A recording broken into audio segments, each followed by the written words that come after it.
Welcome to the Deep Dive, your ultimate strategic breakdown of the COPACCHAI Super July Challenge Cups.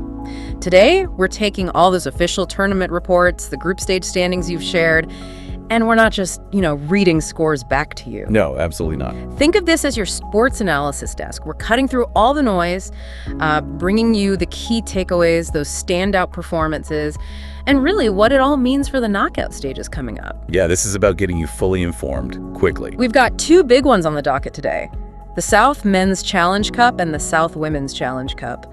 And honestly, the group stages alone, they delivered some absolutely incredible moments. Real nail-biters, some unexpected wins. Well, and what's critical here, I think, is how these early results, especially the dynamics in the group stages, they really set the tone for the whole competition, don't they? They really do. We're going to look at not just who won, but how they won, and what that tells us about their chances moving forward. It's all about context. Okay, let's jump straight into the South Men's Challenge Cup then.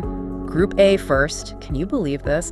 A three-way tie on 6 points heading into that final match day. Just incredible tension. Yeah, Iris from Upper Down, they were actually sitting pretty on top with 6 points. But then, boom, that 2-0 loss to Cozy Knee from Mahiri. It wasn't just a loss, it completely flipped the goal difference. Right, that swing was massive. And it led directly to Iris being eliminated, despite having 6 points. That Cozy Knee victory, it wasn't just luck. It was strategically brilliant. They knew exactly what they needed. That 2-goal mulligan, it perfectly reversed their goal difference situation compared to Iris. Just like that. It just shows you, doesn't it? The fine margins in these high-stakes group games. Yeah. Every single goal, every save. It's all part of the strategy. Absolutely. And combine that Cozy Knee result with Matisse from Encoats getting that crucial 2-1 win over AME. Also from Upper Dam, yeah. Right. That sealed it. Matisse finished top, 6 points plus 2 goal difference. Cozy Knee second, also 6 points plus 1. And Iris, 6 points, 0 goal difference, out. Brutal tournament math. Just brutal.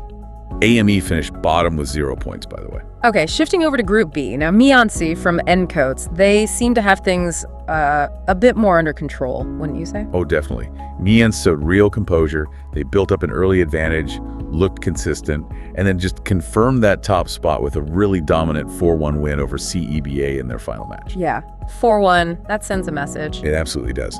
That kind of commanding performance signals a team that's, organized, confident, maybe peaking at the right time. They finished on 7 points plus 6 goal difference. Very solid. Their dominance was clear, yeah. But the real fight in Group B was, for that second spot, FC and Ulukwaru from Eastern Nubia. They managed to beat Khan United from Mahiri. Crucial win for them. Huge. Kept their dream alive, got them into the knockouts with 5 points. Khan United and CEBA were both eliminated. So that sets up the playoff picture for the Men's Cup. The semifinals look pretty tasty. First up, we've got Matisse facing FC Nulukwaru. And Nulukwaru, they feel like the dark horse here, don't they? Especially after finishing the group strong. That's the big question, isn't it? Can Nulukwaru ride that momentum? Can that surge they showed carry them past a Matisse side that looked pretty solid topping their group? It's a classic momentum versus structure kind of matchup. Interesting take. And the other semi, Mianci, who, let's be honest, look like the favorites at this point. Based on the group stage, yeah. They're up against Cozy Knee. Well, and you described Cozy Knee as a very traditional team.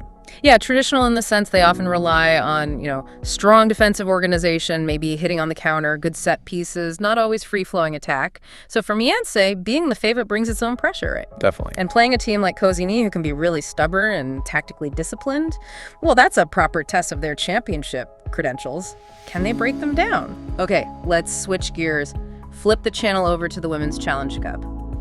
Because the drama there... Yeah. Maybe even higher. Oh, it was definitely up there, especially Right. Group A. Right. Group A, arriving at the last match day with every single team on 3 points. That's just chaos. A commentator's dream, like you said earlier. Exactly. Every game was effectively a knockout game right from the start of that match day. Yeah. The storylines that came out of that, fantastic. They really were. So CEBA from Upper Dam, they needed a hero, and they found one.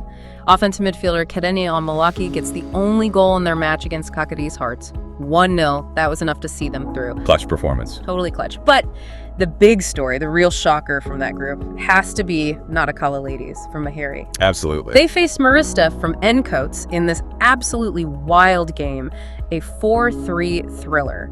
And Natakala didn't just survive it, they won it. making it through when, frankly, nobody really expected them to. And that's what's so fascinating, isn't it?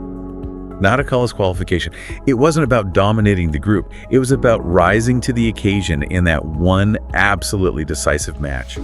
They found a way, even in a crazy high-scoring game. Incredible resilience. They finished second, also on 6 points, like CEBA, but CEBA topped it on goal difference. Marista and Kakati's Hearts both out on 3 points. It just proves, momentum and seizing your chance. It can completely rewrite the script in these tournaments. Okay, Group B.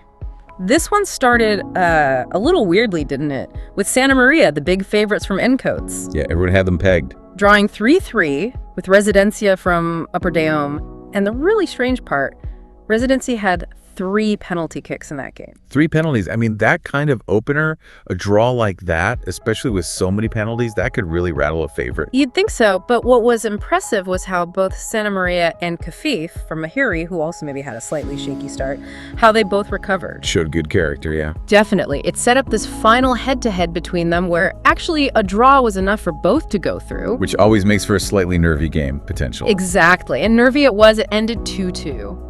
But Santa Maria only got that draw thanks to a 92nd minute penalty. Alana Coyote stepping up, converting it under pressure. Wow, that's composure. Securing the draw, topping the group on goal difference over Kafif, both finishing on 5 points. That late goal was huge. Residencia and Young Saibarsi missed out.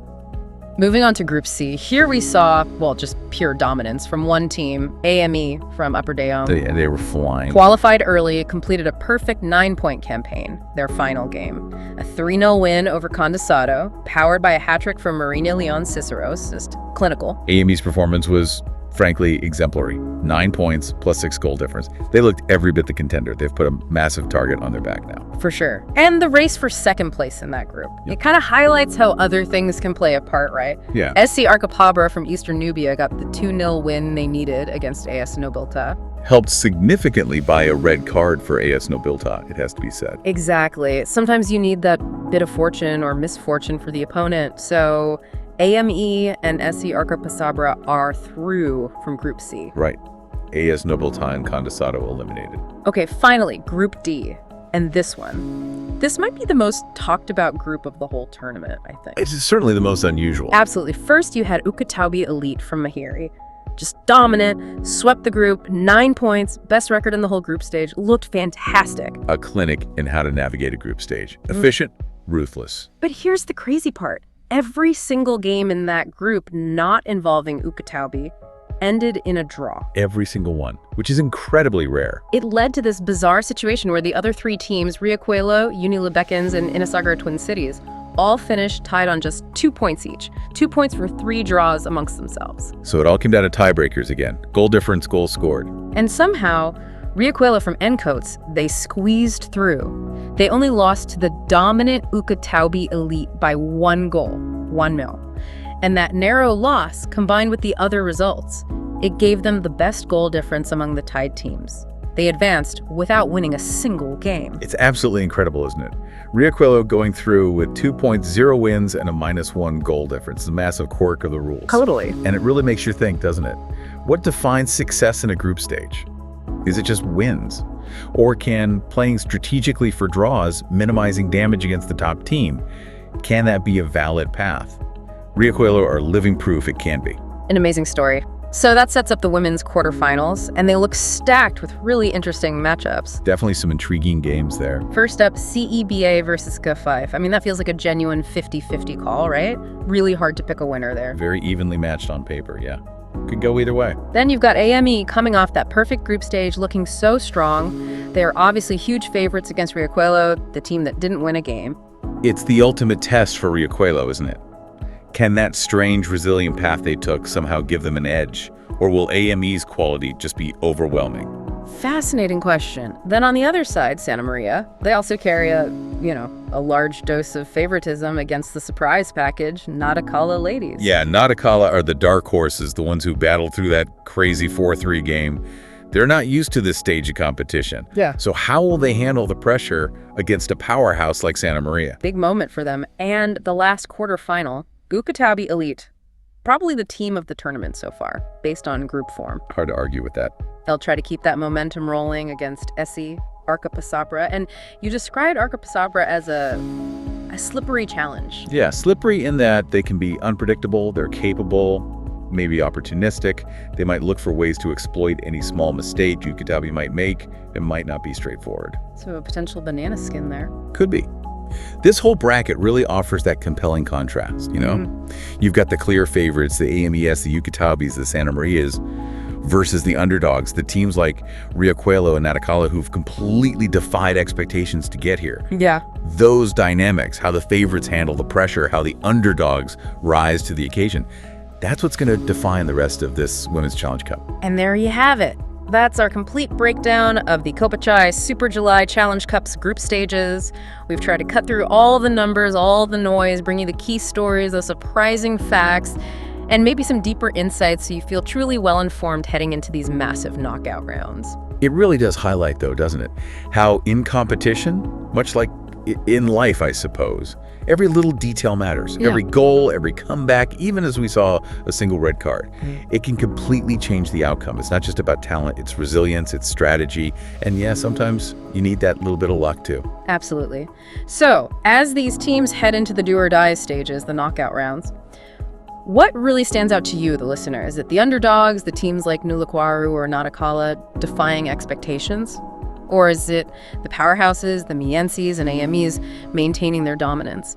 And maybe mull this over. What does the incredible story of Riachuelo advancing without a single win actually tell us about how we define success, not just in sport, but maybe more broadly?